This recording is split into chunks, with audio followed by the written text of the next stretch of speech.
Meuf, en vrai c'était facile d'être reine, non? Je t'explique ça de suite. Au Moyen-Âge, les reines étaient mariées très jeunes pour des raisons politiques.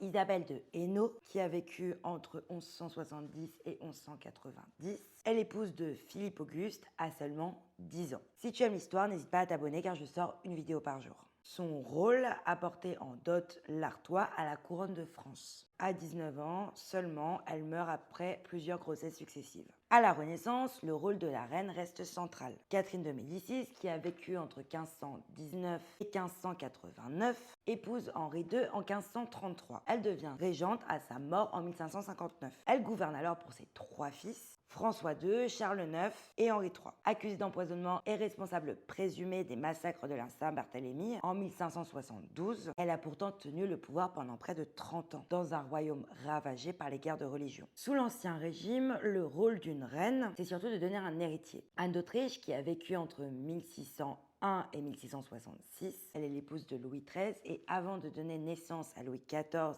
à 23 ans, on la surnomme la reine stérile. Et quand la monarchie s'effondre, bien sûr, la reine devient le bouc émissaire. Marie-Antoinette, mariée à seulement 14 ans en 1770, est accusée de vider les caisses du royaume et de débauche. Résultat, guillotine en 1793, à seulement 37 ans. Être reine, ce n'est pas du tout une vie de rêve.